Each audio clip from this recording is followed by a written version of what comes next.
unsere kleinen Our Gedanken. little thoughts. Afkaruna Sarira. 我们的小想 Nossos 法 pequenos Mentire pensamentos. nostre gânduri. Changun Senga. Наши маленькие мысли. Nos petites réflexions, Delta FM 90.2. Salut tout le monde et vous êtes dans nos petites réflexions épisode 8. Donc aujourd'hui on n'est que toutes les trois, donc avec Colline et Oriane et moi du coup. Et Oriane du coup à la technique, mais Anna elle a quand même enregistré une chronique. Et on t'écoute tout de suite, Luna, pour ton bulletin météo.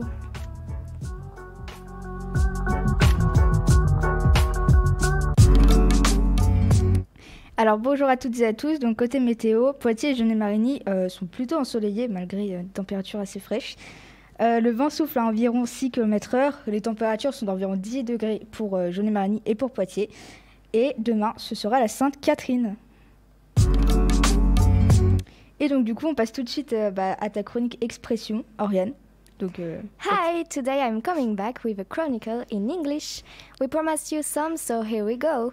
Just before I start, I'm sorry for my accent, but I try to improve myself and I'm sorry if my syntax isn't perfect. Okay, now let's begin.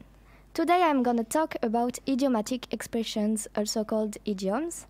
I'm about to present you some of the most common English expressions that I will explain to you in English, of course, and also with Luna and Colin's help through some questions in French to make you have a better understanding. So let's go. Number 1, it's a quite easy question. Cat got your tongue? It simply means can't you speak? It is like the cat steals your tongue and you can't speak anymore. It's usually said to embarrass the other person. For example, Luna, if you would do something bad and you wouldn't answer me, I could reply you, why don't you speak? Cat got your tongue? Mm-hmm. After this mind-blowing, incredible acting, number 2, to be snug as a bug in a rug. This one is really funny. According to you, what does it mean? In fact, I don't know at all. But okay. I will let you explain us. You don't have any hypothesis? I don't have a clue. Okay. So, it signifies warm and cozy. In French, to be snug means être bien au chaud. As a bug, comme une punaise. That's weird. In a rug, sous un plaid. Number 3, to go down in flames. Means to fail suddenly and spectacularly. For example, if you're quietly walking in the street and suddenly you fall because of a stupid rock, you just went down in flames. Number 4. This one is very poetic and I really like it. Every cloud has a silver lining. It means that you can find good in every bad situation. Wow. It's for the optimist persons. Yes. Number 5, plain as day. It means obvious, clear. It's plain as day. Do you have an example? I have an example. I will read this.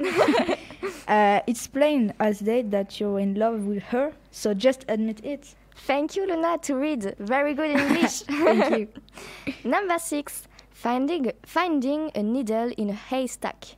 It means that it is impossible to find. We have the exact equivalent in French. Do you know what is it? I don't know the... At all? Okay. No. I give you a clue, un indice. Yeah, I'm thinking that. Ah, I don't remember, mais je sais ce mot. Needle, ça veut dire aiguille. Ah, une aiguille dans une botte de foin, je sais pas. Oui, et haystack, du coup, ça veut dire une meule de foin. Ils ont vraiment copié le français. Number 7, let the cat out of the bag. Let's just guess. What can be the meaning of this one? No? I don't know. Let the cat out of the bag.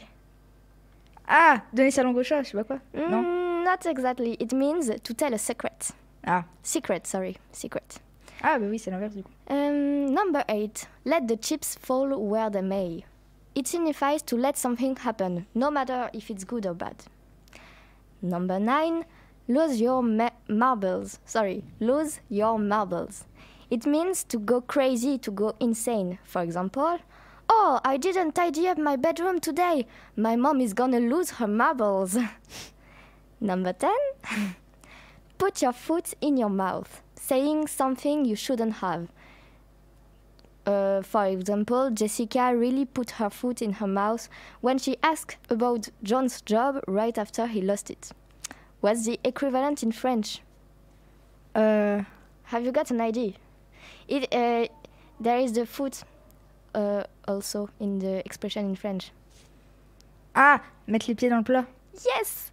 Congrats, Louisa! Yes. And the bonus one, pull your socks up, which my English teacher used to tell us to make us shake ourselves to make an effort to be more confident and to participate more in class. That's the end of my chronicle. I hope you understood what I said and that you learned many new idioms that you will use. And cut me some slack, be indulgent. That was my first time speaking in English on the radio.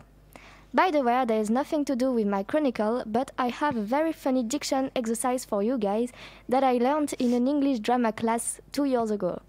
And if you want to improve your elocution, repeat after me. A noisy noise, a noise, an oyster. Ah. C'est pour vous les filles. Ok, attends.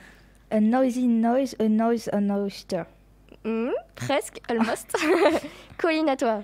A noisy noise, a noise, an oyster. Voilà, à répéter plusieurs fois par jour pour améliorer votre diction. And now we are going to listen to Anaëlle, who is not among us today, but she still did a chronicle, and she will explain you why she's not here.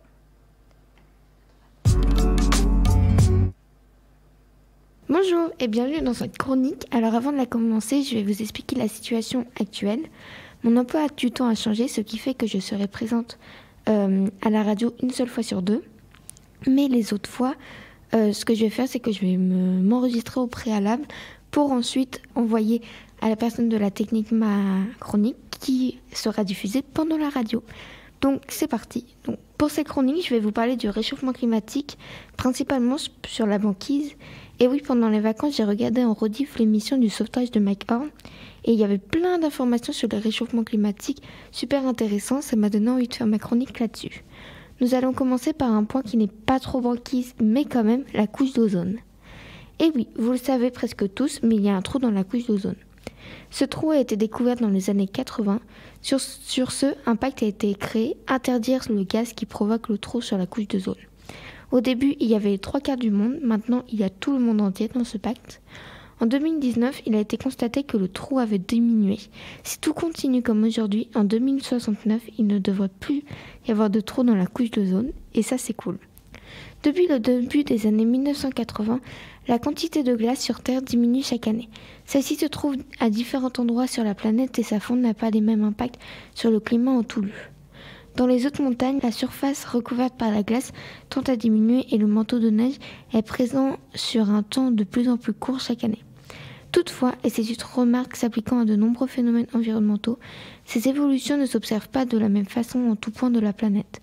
Pour illustrer notre cas, nous pouvons citer l'Europe centrale, les glaciers tropicaux comme le Kilimandjaro ou encore les Andes, qui sont plus fortement impactés par la fonte des glaces que les chaînes de hautes montagnes asiatiques. Au Pérou, dans une ville dont je ne me souviens plus du nom, un glacier a fondu, ce qui a donné un lac, mais malheureusement tout n'a pas fondu. Je dis malheureusement car s'il s'effondre, le lac va déborder sur toute la ville. Donc des exercices sont mis en place pour le plus souvent possible, surtout dans les écoles, pour les entraîner à évacuer, puisqu'ils ont moins de 25 minutes pour monter tout en haut du village pour être sains et saufs. Ça s'appelle un tsunami de montagne. Voilà, c'est la fin de cette chronique, j'espère qu'elle vous aura plu. J'ai essayé de vous parler en gros points du réchauffement climatique sur la banquise. Merci Anaëlle. Merci Anaëlle, du coup, oui. Qui n'est pas là, mais qui revient la semaine prochaine d'ailleurs, en présentiel. Ouais, bah tant mieux. Et donc du coup, maintenant, on va écouter Voilà de Barbara Pravi sur Delta FM 90.2. Vous venez d'écouter Voilà de Barbara Pravi sur Delta FM 90.2.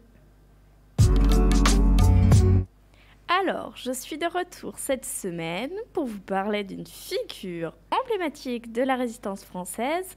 Et en plus, c'est une femme. À votre avis, qui c'est ? En vrai, on va peut-être pas répondre parce que du coup, on a la chronique sous les yeux. C'est ça. Et oui, c'est bien de Lucie Aubrac dont je vais vous parler. Elle a commencé la résistance pour évader son mari, Raymond Aubrac, en 1940. Ensemble, ils se réfugient à Lyon et trouvent tous les deux un emploi. Lucie est professeure et en 1940, elle retrouve Raymond, un ami professeur de philosophie, revenu plus tard, son mari, qui va lui être important. En effet, peu de temps avant, il a créé une association anti-nazie.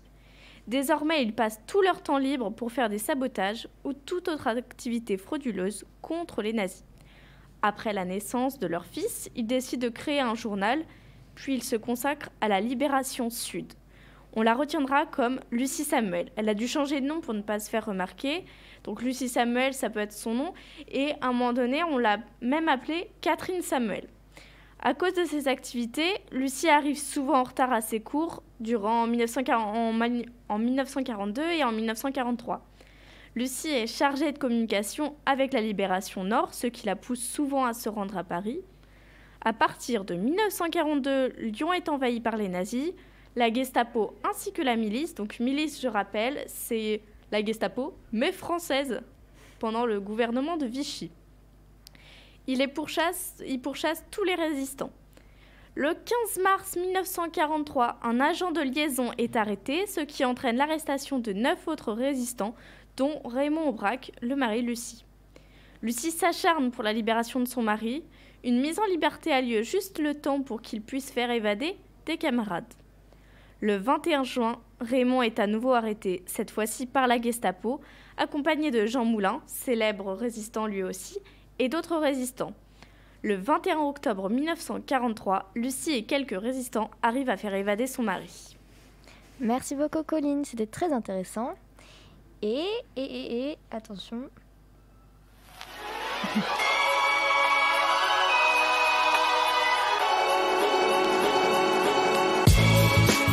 Et du coup, comme je disais, c'est déjà la fin de cette émission.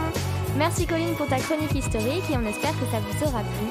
Et on se retrouve évidemment mardi prochain à 13h.